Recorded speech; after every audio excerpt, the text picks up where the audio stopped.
made it into this thing. So we have that. Since it doesn't look like we're going anywhere, well, we are going somewhere, alarmingly fast actually. But since we're not busy other than that, here's a couple of facts. He's not just a regular moron. He's the product of the greatest minds of a generation, working together with the express purpose of building the dumbest moron who ever lived. And you just put him in charge of the entire facility. Good, that's still working. Hey, just in case this pit isn't actually bottomless, do you think maybe you could unstrap one of those long fall boots of yours and shove me into it? Just remember to land on one foot.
astronauts, war heroes, Olympians, you're here because we want the best.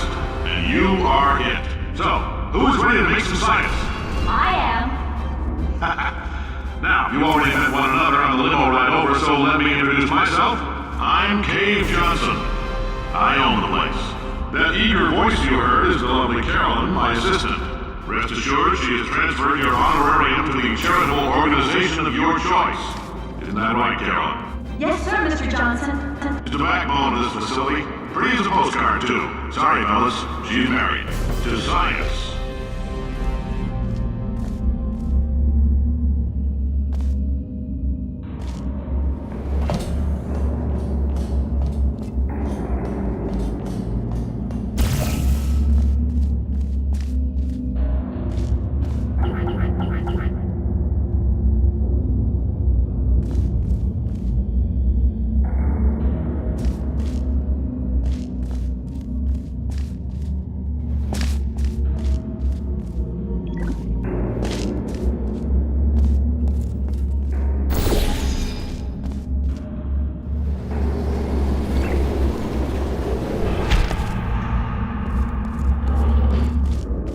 There's 1,000 tests performed every day here in our enrichment spheres.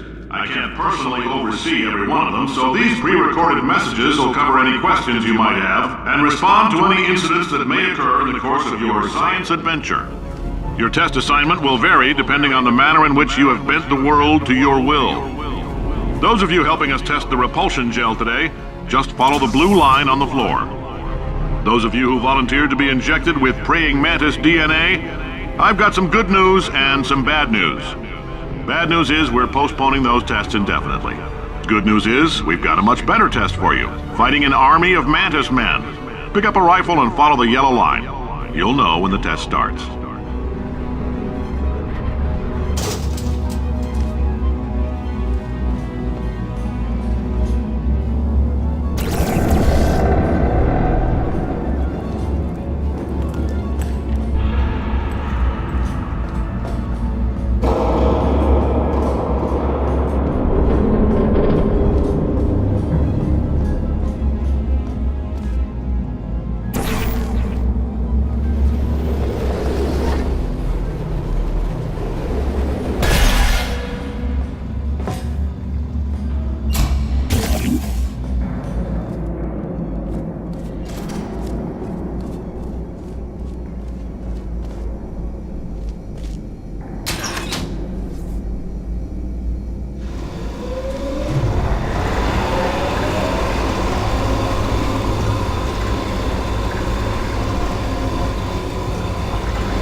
They say great science is built on the shoulders of giants.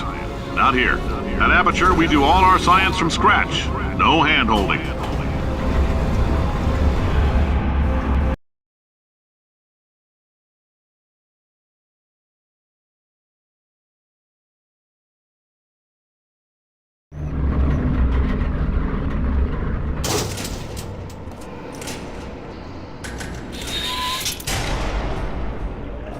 Let's get started. This first test involves something the lab boys call repulsion gel. You're not part of the control group, by the way. You get the gel. Last poor son of a gun got blue paint. All joking aside, that did happen. Broke every bone in his legs. Tragic, but informative. Or so I'm told.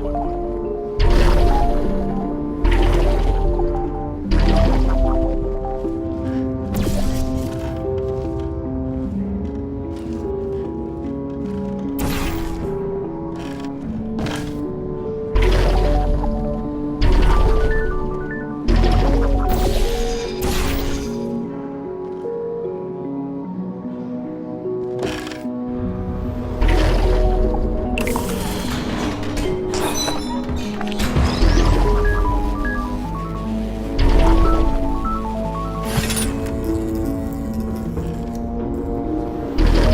lab boys just informed me that I should not have mentioned the control group. They're telling me I ought to stop making these pre-recorded messages.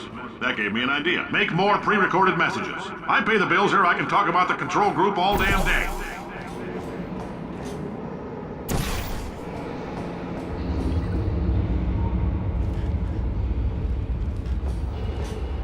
For this next test, we put nanoparticles in the gel.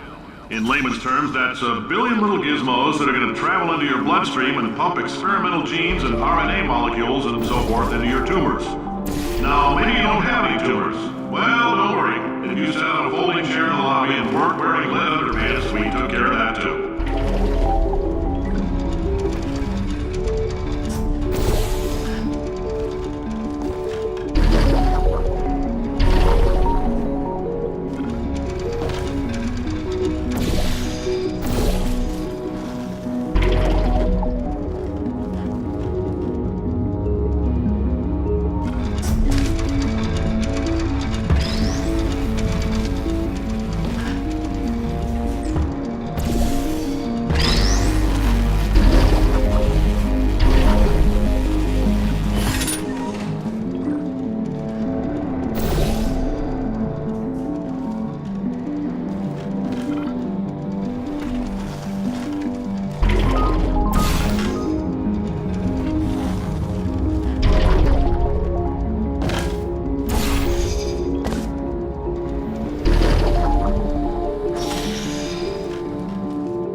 Oh, in case you got covered in that repulsion gel, here's some advice the lab boys gave me.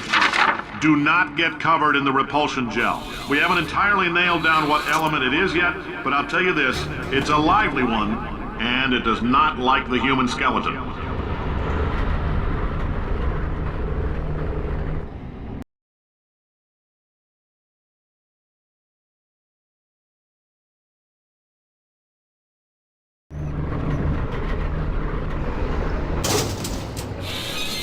All these science spheres are made of asbestos, by the way. Keeps out the rats.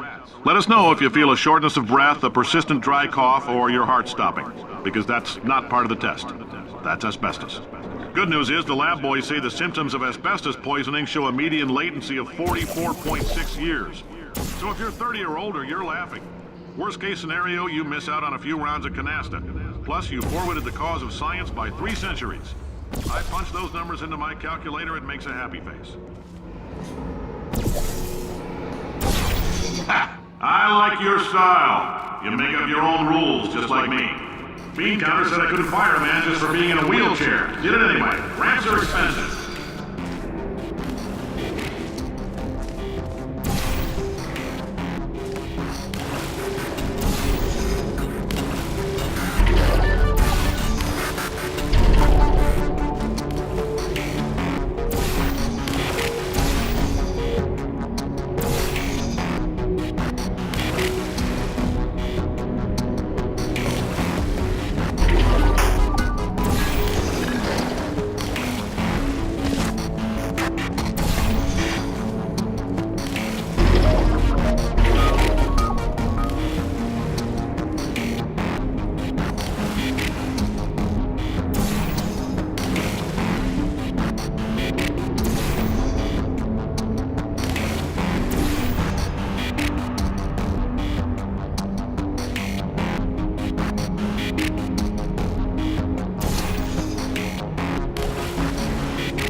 coffee we gave you earlier had fluorescent calcium in it so we can track the neuronal activity in your brain.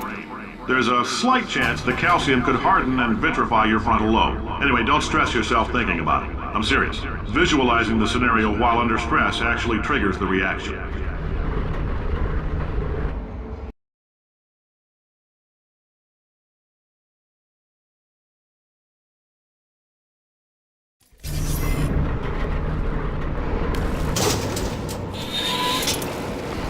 Now, if you're part of Control Group Kepler-7, we implanted a tiny microchip about the size of a postcard into your skull. Most likely you've forgotten it's even there. But if it starts vibrating and beeping during this next test, let us know.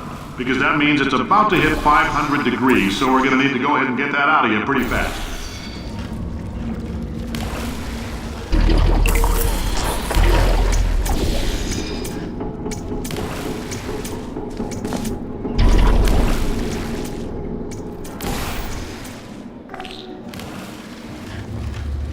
I'm telling them, keep your pants on. All right, this next test may involve trace amounts of time travel. So, word of advice, if you meet yourself on the testing track, don't make eye contact. Lab boys tell me that'll wipe out time. Entirely. Forward and backward. So, do both of yourselves a favor and just let that handsome devil go about his business.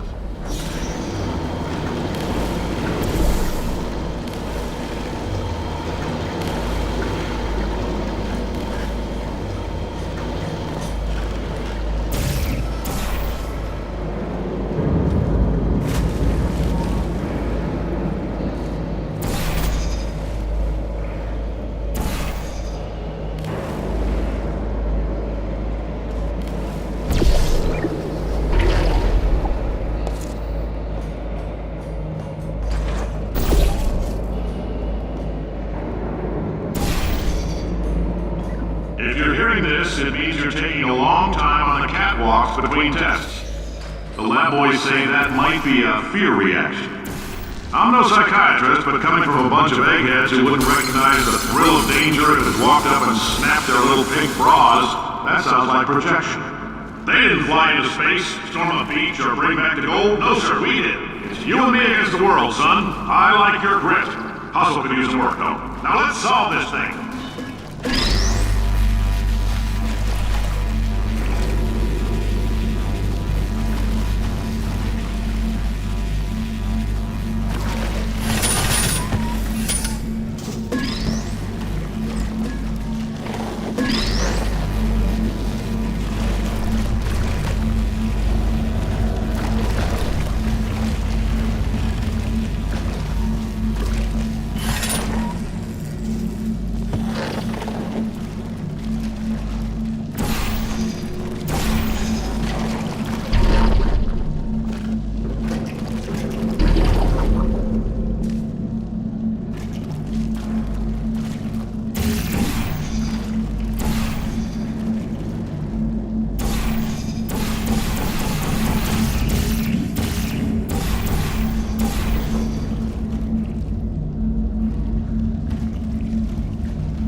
Science isn't about why, it's about why not. Why is so much of our science dangerous? Why not Mary save science if you love it so much? In fact, why not invent a special safety door that won't hit you on the butt on the way out because you are fired? Now you test subject, you're doing fine.